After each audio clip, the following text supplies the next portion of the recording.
গতকালকে দ্রুত বিচার ট্রাইব্যুনালে শিশু রামিসা নির্যাতন এবং হত্যা মামলার যে রায় হয়েছে সেখানে প্রধান আসামি সোহেল রানা এবং তার সহযোগিতার স্ত্রী স্বপ্নার ফাঁসির আদেশ হয়েছে। তো এতে যারা সাধারণ মানুষ ছিল তারা উল্লসিত হয়েছে, কিন্তু এই উল্লসিত হওয়াটা আসলে কতক্ষণ থাকবে সেটা নির্ভর করে রায়টা কার্যকর হবে কিনা তার উপরে। তো বাংলাদেশে রায় হয় এবং সেই রায় কার্যকর হওয়া এর মধ্যে বেশ একটা গ্যাপ আছে। এর আগে গত বছর মানে ইন্টারিম সরকারের সময় এই যে আরেকটা শিশু আসিয়া, সে যে এরকম পাশবিক নির্যাতনের শিকার হলো এবং তার আত্মীয়ের কাছে থেকে, বিশেষ করে তার বোনের শ্বশুরের কাছে উনি পাশবিক নির্যাতনের শিকার হলো এবং মারা গেল। তো সেই হিটু শেখেরও কিন্তু ফাঁসি হয়েছে, কিন্তু সেই রায় কিন্তু এখনো কার্যকর হয়নি। তো দেখা যাবে যে আইনের ফাঁক-ফোকর গলিয়ে বিভিন্নভাবে তারা এখান থেকে বেরিয়ে আসে, হয়তো 5 বছর 10 বছর সাজা খাটার পরে তারা বেরিয়ে আসে। তো এই অপরাধী যখন সমাজে ঘুরে বেড়ায় তখন কিন্তু আসলে যারা অপরাধের শিকার হয়, যারা ভিকটিম, হয়তো একজন মারা গেছে, তার পরিবারের অন্য সদস্যরা যারা থাকে তাদের কিন্তু আসলে বেঁচে থেকেও মরে যাওয়ার মতো অবস্থার সৃষ্টি হয়।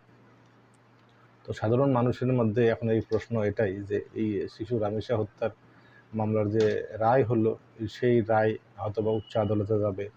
সেখানে হয়তো সম্ভবত যতদূর ধারণা আরকি তার স্ত্রীর এর হয়তো ফাঁসিটা থাকবে না, সেটা হয়তো যাবজ্জীবন হবে এবং মূল যে আসামি সোহেল রানা তার হয়তো মৃত্যুদণ্ড বহাল থাকবে।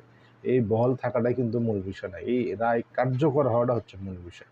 একটা বিষয় খেয়াল করে দেখেন যে এই শিশু রামেসা হত্যা মামলার পরেও সারা বাংলাদেশে বেশ কিছু জায়গায় কিন্তু এই শিশু নির্যাতনের ঘটনা ঘটেছে এবং শুধু ঘটেনি এবং মানে আরও ভয়াবহ আকার ধারণের অবস্থায় সৃষ্টি হয়েছে। তো তাই মনে করি যে এই সমস্ত রায় ঘোষণা হওয়া, যদিও দ্রুততম বিচার ট্রাইব্যুনালে খুব দ্রুত রায়টা হয়েছে এবং এই রায় উচ্চ আদালতে যেন খুব তাড়াতাড়ি এটার আপিলের সমস্ত কার্যক্রম শেষ করা হয় এবং সেই সাথে রায় কার্যকরের ব্যবস্থা করা হয়। রায় যদি কার্যকর না হয় তাহলে কিন্তু আসলে আসামিদের মনে ওই রকম ভীতি কাজ করে না, তারা সবসময় ডেসপারেট থাকে। তো আসামিদের কে ভয় দেখানো বা সমাজে শান্তি শৃঙ্খলা ফিরিয়ে আনার জন্য মূল যে বিষয়, সেটা শুধুমাত্র বিচার করলেই হবে না, সেই বিচারের রায়টা কিন্তু কার্যকর হওয়াটা খুবই জরুরি।